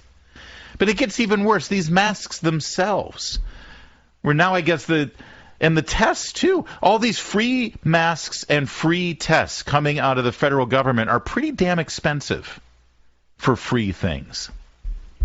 And we're paying for that, too. And to add insult to injury, we're paying for them to be manufactured and shipped and delivered from China. You would think, at the very least, to protect ourselves from a virus that originated in China, maybe even deliberately at the very least, I think. Now the preponderance of evidence shows that it was released to the world out of neglect and incompetence, where that communist regime continues to cover up and lie about it and won't be transparent to let us get the full information about this virus that has killed how many worldwide. You would think at the very least we wouldn't buy the freaking masks and test kits from them. You would think that if we were going to spend our money, we'd buy our own American masks. By the way, in the middle of this thing, my wife Meredith says, well, it looks like we're going to have these N95 masks now, depending on where we're going and what we're doing. You know, going on a vacation or a cruise, flying overseas. Sometimes you gotta. So, well, now it looks like we're going to have to get the N95. So she went out of her way to find N95 masks that are manufactured in the United States of America. It can be done. If we can do it, why can't the government? So I get my box of COVID tests, my free COVID tests, that the government paid for, and then they said, no, that's their big deal, right? We go, we got to make sure that everybody gets tests. We're going to send these out because we had a test shortage. It's like, shortage? We got a test shortage? How is that possible? I mean, Trump, it made sense that Trump was caught a little flat-footed with the demand for tests because we have literally never had a universal testing protocol for a virus in this country ever in our history. We've had certain tests for certain viruses, but only for those who are symptomatic because it's used as a diagnostic tool, not a screening tool. Doctors have used tests to find out if you got sick. My aforementioned wife, Meredith, we thought she may have had the flu earlier this week. She's been under the weather. We went to the doctor. Guess what they did? They gave her a flu test. They didn't give me a flu test to screen me to see if I had the flu because I didn't have any symptoms. That's how we've always utilized tests. So it's understandable that during the height of the COVID, we need more testing so we can screen people. It's like, oh, okay, well, we've literally never done that in our country. So it took a while to get the test protocol. Biden inherits it a year later, and suddenly, within months, we're out of tests. What the hell is going on in Washington, this administration? So then he says, all right, well, we're gonna ramp up our testing. We're going to get all these tests. In fact, we're going to go one further. We're going to send free tests to everybody. So, of course, they get them all in China. They get them all in China. That being said, listen, I want to make sure I don't have it if I don't have it, even though I had it a month ago, but I don't think I have it again. But, you got to get the test. And sometimes you got to show a test if you're traveling. I'm going to be traveling to CPAC. Thankfully, it's in Florida in 2 weeks. My friends Matt and Mercedes Schlapp there, moving it to Orlando. That's going to be nice. But you never know. The airlines might at some point say you got to get tested. Show me your negative test. So we get the test. We get our free, made-in-China government tests today. Oh, okay, here we go. We got our tests. I opened the box, and lucky me, instead of getting free COVID tests from the government, I got a bunch of crack pipes. Thanks a lot, Joe. I'm Larry O'Connor, in for Mark Levin. He's here. He's here. Now, broadcasting from the underground command post, deep in the bowels of a hidden bunker, somewhere under the brick and steel of a nondescript building, we've once again made contact with our leader, Mark Levin.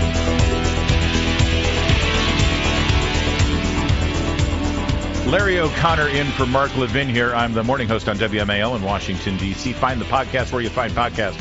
It's called O'Connor and Company. It's a pretty good show, I'll be honest with you. Not because of me, because of my co-hosts, Julie Gunlock, Patrice Onwuka, and Amber Athey. They're pretty awesome as well. But check it out. Love to hear from you. And also, Mark will be here tomorrow. Don't worry about it. He'll be back. And in the meantime, if you're missing Mark, find his podcast or just read American Marxism again. Just that last chapter is gold. Gold, I'm telling you. The theme of the show here is make them pay, because I'm tired of this narrative that, there's too much vitriol in politics and too much division, and we got to get together. And now that Democrats have decided to finally do what we've been begging them to do for the last year and a half, and that is, at the very least, let our kids breathe free without a mask strapped to their face, their beautiful face. The developmental and social and emotional trauma that these kids... If I have to hear one more adult tell me, oh, don't worry, kids are resilient, really? Kids are resilient, are they? Kids are resilient. How many people do we hear in the college level that have to go to a safe space because Ben Shapiro spoke on their campus? How many kids at the university level have to have their own quiet rooms so that they can decompress and unwind because a professor happened to suggest that they read Mark Twain or To Kill a Mockingbird? If kids are resilient, then where are all these fragile snowflakes coming from? So they can't handle To Kill a Mockingbird as a reading lesson at the high school or university level, but your 3-year-old is going to be just fine for the last 2 years having a cloth strapped to his face so that he can't breathe easy and he can't see you articulating words so that he can learn to speak properly. Okay. Yeah, that they're resilient over, but don't you use mean words. And don't you deny that I'm the 37th out of 58 genders. That I can't take. If kids are resilient, why are so many adults right now paying untold tens of thousands of dollars to therapists to help them get over the fact that mommy yelled at him when he wet the bed when he was 7? All the therapy we're going through right now because of what happened to you when you were 6 or 7 years old. And kids are resilient. But my friend Katie Pavlich, and a lot of people on the radio say, oh yeah, my friend this. No, Katie really is a friend. Katie Pavlich and I both write at townhall.com. Katie Pavlich with a article from just 2 hours ago, The Real Reason for Democrats Flip-Flop on COVID restrictions. She focuses on New Jersey Governor Phil Murphy. New Jersey. For God's sake, how embarrassing is it for you wherever you're living right now? If you still got these mask mandates for your children in classrooms, and you're behind even New Jersey. I mean, no offense to my friends in New Jersey, but why are you still... It's New Jersey, for God's... And I like to use New Jersey as a punchline because... Well, because it's New Jersey. Anyway, New Jersey Governor Phil Murphy on Monday decided to change all of his mask mandates and say, yeah, we've turned the corner. We're coming out of this. And of course it's not the science. Of course it's not science, other than political science, of course. Katie Pavlich points out that Sahil Kapoor, journalist for NBC News, political reporter, not a science reporter, political reporter, points out this article in the New York Times, quoting now, Mr. Murphy's advisors were struck by the findings of a focus group. Across the board, voters shared frustrations over public health measures, a sense of pessimism about the future, and a deep desire to return to some sense of normalcy. So they conducted focus groups, my friends. The office of the governor of New Jersey, Phil Murphy, actually had to spend... I'd love to know if it was government money, tax dollars on this focus group, or if it came from his campaign. But they spent money on a focus group to find out how voters were feeling about the mandates after 2 years. Really? Really? You need to have a focus group on that? And that even worse. When the focus group comes in and says, yeah, they're frustrated and they have pessimism about the future and they want to get out of this and get back to normal. This is the worst part. Bad part number one, they actually had to conduct a focus group. Bad part number two, Mr. Murphy's advisors were struck by the findings. They were struck by the findings? They're shocked to hear that you're sick and tired of this crap? Honestly, he should be impeached just for this ignorance.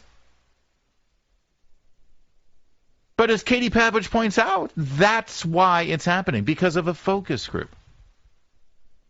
God, please make them pay. The election is coming up. Where are we now? 9 months away? 10 months away. Make them pay. Use your vote to punish them so they don't ever do this again.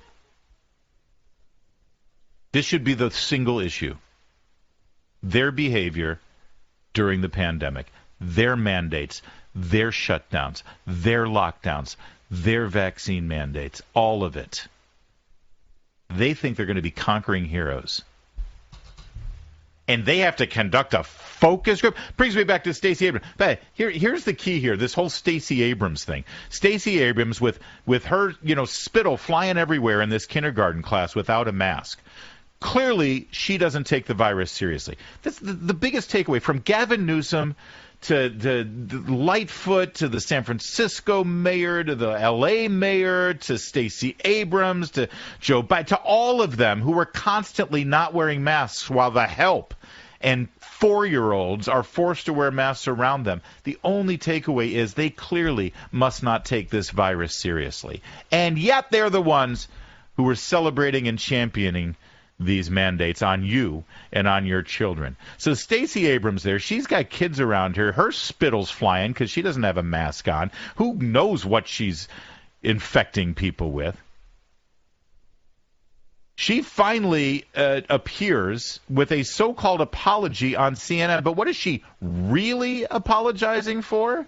And we were socially distanced. The kids were socially distanced from me. I told them that's what I was doing.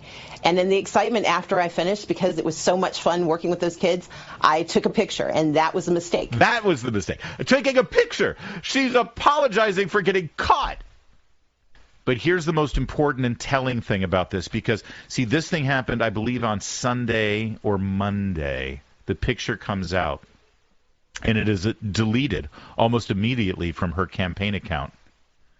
But it's still out there. Don't delete tweets because everyone's going to see it anyway. Just live with it. It's a thing. Don't worry about it. So they delete it. Then the campaign, I kid you not, their first statement to anyone who was criticizing her, they played the race card. I know. It's shocking. I mean, I don't know about you, but whenever I am challenged for my political beliefs and I'm called racist or white supremacist because of the political beliefs that I hold, and if I criticize a politician who happens to be of another race than me, and I'm called a racist because I'm criticizing them on their positions, or in this case, their hypocrisy when it's Stacey Abrams. I don't know about you, but when they call me a racist for that, it is so devastating. I mean, it's such an argument ender. I can't respond. I'm paralyzed with fear and shame for being called a racist. It's so powerful and impactful when somebody calls you a racist these days over a political conversation, isn't it? Yeah, they've ruined that too. When you are able to take out the negative impact from calling somebody a racist, because forget about crying wolf, you've called every kind of canine animal in existence at this point by misusing the term racist. And when you are so craven politically that you even take out the negative impact of that word, you've really ruined political dialogue in this country, and that's what the left has done. So they initially played the race card, and they called critics of Stacey Abrams racist. Why? Because she was at that school for a Black History Month event. Well, that makes perfect sense. So as long as Stacey Abrams is black and it's February, you better not criticize her, because clearly we know that you've got a Klan hood in your closet. So the first response is to call all the critics racist and double down. There was nothing wrong at all. She followed the protocols. She had her mask on. She just took it off for this one thing, and then they took a picture. But then come Tuesday night, she sees the light, and finally, she decides, I better go apologize. So what changed? What happened? What do you do in 48 hours when you're a campaign? You run a poll. That's what you do. I assure you, Stacey Abrams never would have delivered her non-apology apology on CNN, where she really just apologized for getting caught, because she says, the mistake was taking a picture. Everybody, please stop writing headlines saying Stacey Abrams apologized, unless you say what she actually apologized for. And in the excitement after I finished, because it was so much fun working with those kids, I took a picture, and that was a mistake. There you go. That's what she apologized for taking a picture. In other words, as long as there's no photographic evidence, I was fine. So why 48 hours? That's the magic number, 48 hours, because that's about, on average, the time it takes to commission a poll, conduct the poll, and find out what people think. And ultimately, that's why she apologized. But she didn't really apologize. But she did enough to get lazy journalists in this country to write headlines saying that she apologized. And, now if you bring it up again, that's old news. She apologized for it. Why do you continue talking about it? And that's how the game is played, at least when you're a Democrat. And that's why you need to make them pay. Your vote is a very powerful thing. And this November, you need to use it as a weapon to inflict pain and revenge on the people who have put you and your children through this. It's just that simple. It's just that simple. Tom in New York City. Tom, you're next up here on the Mark Levin Show. I'm Larry O'Connor. Yes, Larry. I love your music. That's my kind of music. All right, brother. Thank you. I'm going to make this... thank you. I want to make this short. I'm going to make them pay. And you mentioned God's name. He will also, in his time and the way he wants to do it. And that's for sure. That's coming from God to everyone. You said something before, and I want to just say to you this respectfully. Do not fear anyone that says to you, you're racist, you're this, you're that. It hurts. I know it hurts, but do not fear it.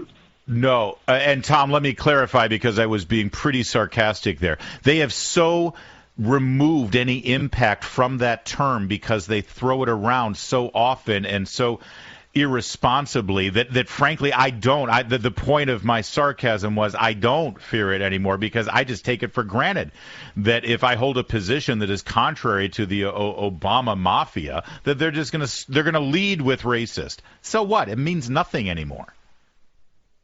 Yes. Can I make one more comment, please? You can quickly, Tom. All right. I am going to make them pay at the voting in this November and in 24. What I would like to do to all of them, the president on down, to the governors and mayors, the Democrats that are doing this to all of us, I'm going to kick their asses. I'll take their United States citizenship away from them and kick their asses to China. All right, Tom is fired up. I don't know how you're going to do that exactly.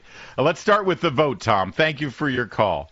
If we make them pay with the vote and send the message, they can't ever do this again. And it sends a warning to the next set of politicians who are going to try it. All right, more from you here. Thank you, Tom, and God bless you on the mighty WABC in New York. It's 877-381-3811. I'm Larry O'Connor, in for the great one, Mark Levin. Mark Levin.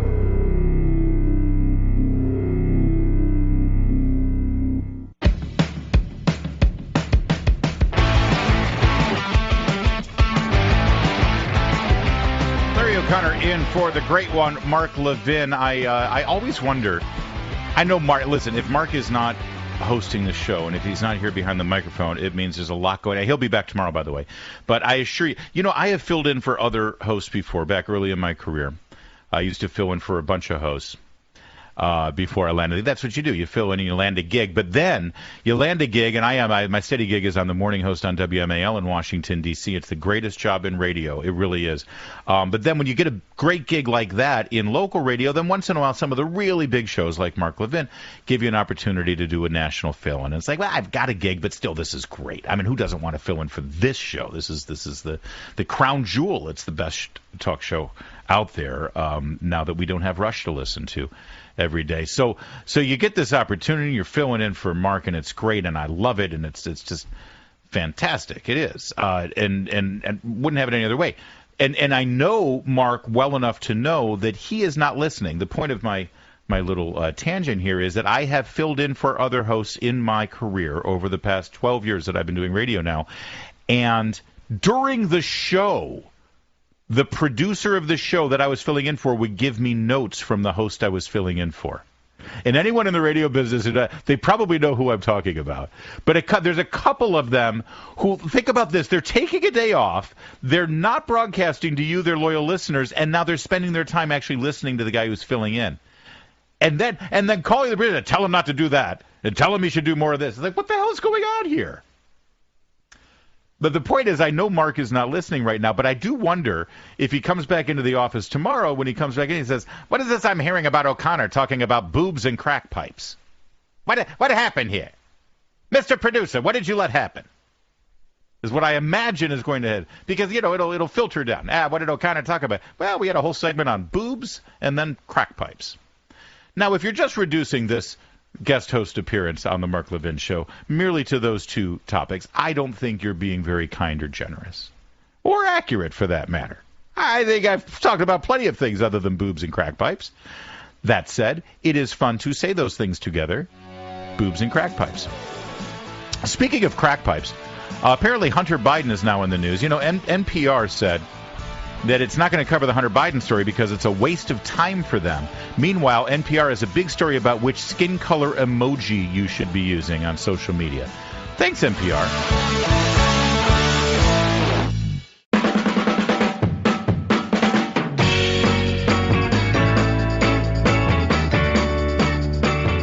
Blasting conservative fire.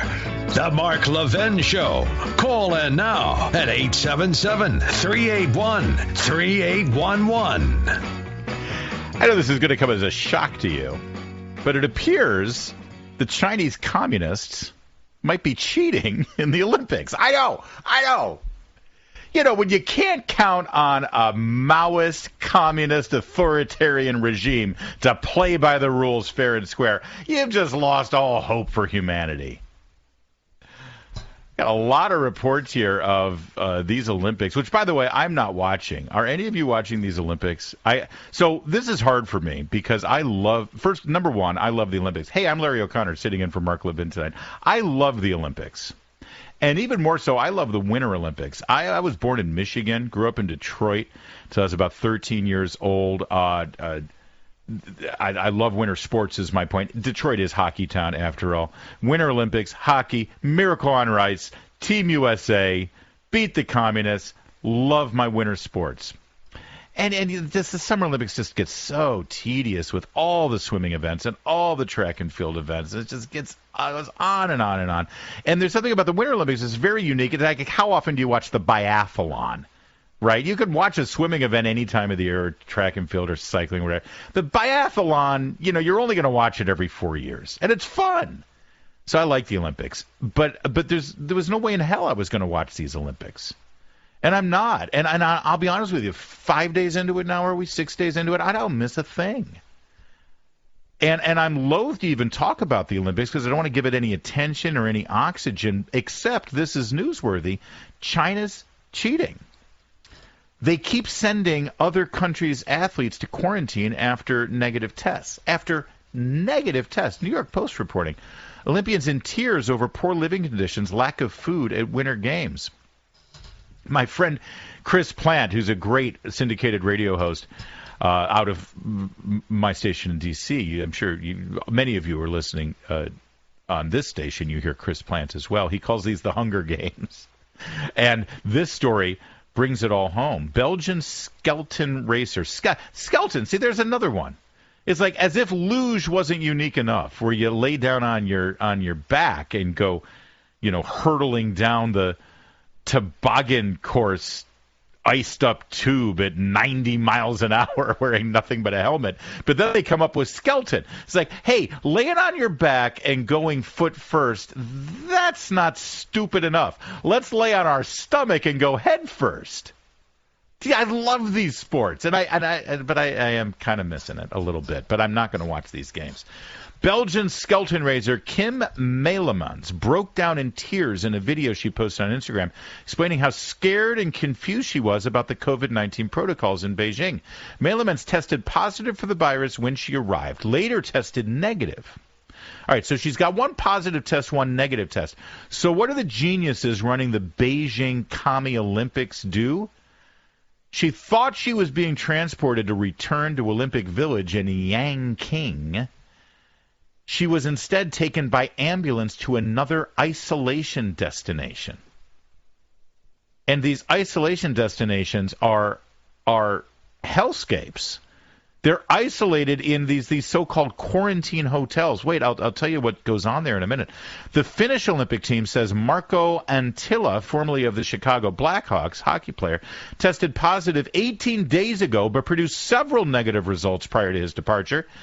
But Marko has been, quote, with our team for about a week before we came here, and he tested negative. Now we know he's fully healthy, ready to go, and that's why we think China, for some reason, won't respect his human rights, and that's not a great situation. He's also being taken to one of these quarantine hotels. That quote I was giving you, by the way, is coming from the coach. Associated Press reporting now. Olympic teams raise concerns over quarantines hotels. Russian biathlon competitor Valeria Vaznetsova posted on Instagram. By the way, why aren't we hearing anything about the American athletes and what they're going through on their Instagram accounts? Because our government, while sending these athletes to these dystopian communist games in Beijing, told our athletes not to take their smartphones with them and take burner phones because they were concerned they were going to get surveilled and spied upon by the totalitarians in Beijing. Why are we at these games? Why did we send our athletes there? So they're not posting anything lest they be tracked and maybe spied upon and apprehended by the commies who poisoned our world with COVID-19. But Valeria Vaznetsova from the Russian team, she's a biathlete. You know what biathlon is? A biathlete does kilometers and kilometers and kilometers of cross-country skiing, which is a hell of an exercise if you've ever done it. The cardio on that, the breathing, the pulse rate, it's intense, all right? Every part of your body gets an intense workout in cross-country. That's right. Back in a lot of these CrossFit machines that you see at the gyms, it mimics cross-country skiing because it's so great on all your muscle groups, from your legs to your glutes to your pecs to your arms, and yes, your cardio as well with your breathing and your heart rate. So you do that intensely, kilometer after kilometer. Then suddenly you have to stop, take out a rifle, and then sharpshoot 6 targets from 50 meters away. You try getting your breathing and your heart rate down to a place where you can hit those targets. And then you strap the gun back on your back, and then you go cross-country skiing. These are incredible athletes, these biathletes. And Valeria Vaznetsova tests positive. So what happens? Well, her problem isn't the virus. The problem is the quarantine, quote-unquote, hotel she's been sent to. She posted a picture Thursday of what she said was breakfast, lunch, and dinner for 5 days. The same meal 5 days in a row, a tray with food including plain pasta, an undescribed orange sauce, charred meat on a bone, a few potatoes, and no green vegetables. This is an athlete performing at the peak athletic performance that you can as a biathlete. And this is what I'm guessing they just shove under the door in her quarantine jail cell. I mean, the Uyghurs are probably treated like this in China. Why are we there? She said she mostly survived on a few pieces of pasta because it was impossible to eat the rest. Today I ate all the fat they served instead of the meat because I was very hungry. She added she's lost a lot of weight. My bones are already sticking out. My stomach hurts. I'm very pale. I have huge black circles around my eyes. I want this to end. I cry every day. I'm very tired. By the way, she concluded the athletes are getting worse food and underlined it with a picture of food served to her team doctor. Her team doctor, who also tested positive, living 2 floors below, had fresh fruit, a salad, and prawns with broccoli. Well, he obviously ordered from column C on the menu at the Chinese restaurant. I like a little from A, a little bit from B. I usually don't spend the extra money on C because of the prawns. They really get you on the prawns. Meanwhile, China also seems to be cheating on the playing field as well. I mean, it's one thing to cheat by faking negative or positive tests, quarantining, athletes from competing nations, even if they have negative tests, and then treating them like hell when you stick them in their quarantine hotel cell. But then there's the speed skating. The American team over the weekend won the semifinal heat for short track. China finished in third place, but then China protested. And after a review of the tape, they decided to disqualify Team USA. China then went on to win the gold, their first ever in short track speed skating. Because that's how China wins. Now you did. Maybe the U.S. cheated. Maybe it wasn't them. It wasn't China. No, China did. No, they looked at the rules. And no. Here, let me just. You read between the lines, because these U.S. athletes, they have been told to be so diplomatic and so deferential because they're freaking terrified of the Beijing regime. And when I say they, I don't mean the athletes. I mean the Biden administration are so freaking terrified that they have given marching orders to our athletes to not speak out. Listen to this, reading from the USA Today report. U.S. skaters, meanwhile, were left trying to unpack what happened after they were disqualified. Quoting now one of the skaters named Mamie Biney, she said, apparently one of our teammates crossed the blue line, and that made the Chinese team miss their exchange, or something like that. She finished by saying, it was an interesting call for sure, but it is what it is. I mean, I don't think it takes too much to decipher what she's really saying there. Another member of the team shrugged and said, lesson learned. Not a lesson about the rules. The U.S. team knows the rules. It's lesson learned about how the Chinese team is going to conduct themselves and how the judges are going to act if there's a formal protest. How do I know this? Because China just did very well in another speed skating event. And they did well because they filed a formal protest, this time against the South Korean team. The difference is the South Korean are not led by Joe Biden. The Korean Sport, reading now from Yahoo Sports, Korean Sport and Olympic Committee announced on Tuesday that it plans to issue a protest with the Court of Arbitration for Sport and the International Olympic Committee over their disqualification of two of its speed skaters in the men's 1,000 meters. Who disqualified them? The Chinese team. The decision came to benefit the Chinese participants, who not only advanced to the finals but ultimately won gold and silver in the event. Sound familiar? See, the USA athletes, they said, it is what it is. Lesson learned. South Korean team protests. They're going to take this all the way up the ladder. Yahoo Sports, not the first time China has benefited from penalties and disqualifications handed out to its competition and speed skating events in Beijing. Ren Ziwei of China was awarded the gold medal in the men's 1,000-meter final on Monday when a collision with Liu Shaolin Sandor of Hungary resulted in a penalty assessed to the Hungarian, who actually crossed the finish line just ahead of the opponent. See a pattern developing here? One day prior, controversy struck again at Capitol Indoor Stadium when China's mixed relay team advanced to the final after the United States and Russian Olympic Committee skaters were disqualified per perceived instruction. That's the story I just told you. So now you've got 3 gold medals given to the Chinese speed skating team, all of them because other countries were disqualified after the Chinese team protested, and the judges said, yep, we're with the Chinese on this one, because everyone's terrified over there, lest they test negative for COVID and get sent to one of the Uyghur cells. Well, they'll get the cold pasta with orange sauce and charred meat.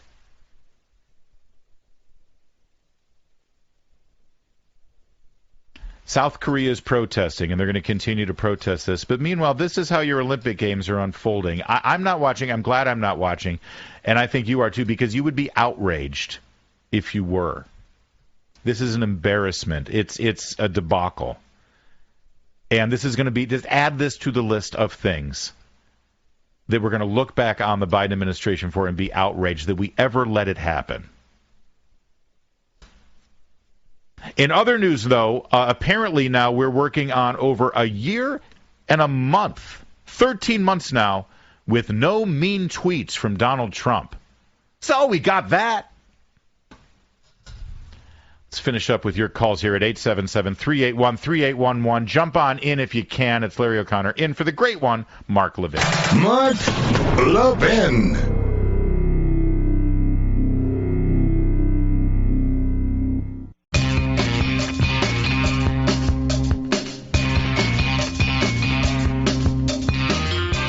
Yeah, these Olympics are an abomination, and of course they're cheating. They're communists. Why would anyone be shocked at this? 877-381-3811. Tom in Glendora, California. Listen on the great KRLA. Tom, you're next up on the Mark Levin Show. Thank you very much, Mr. O'Connor. You're doing a great job. Appreciate that. You know, the Chinese Communist Party are the worst devil-driven nation in the world, maybe in all of history. Why? They are now, as we speak, conducting 4 simultaneous genocides. The Uyghurs, the Tibetans, Falun Gong, and the Christians. And NBC and the NBA and many companies in corporate America have whored out and ought to be ashamed of themselves for showing these disgusting genocide games. Every good, God-fearing person in the world should absolutely not watch 1 nanosecond of these vile, disgusting games. Well said, Tom. Drop the mic. Nothing more to say for that. And you're right. People, the only way to make them pay on this, make them pay is the theme tonight.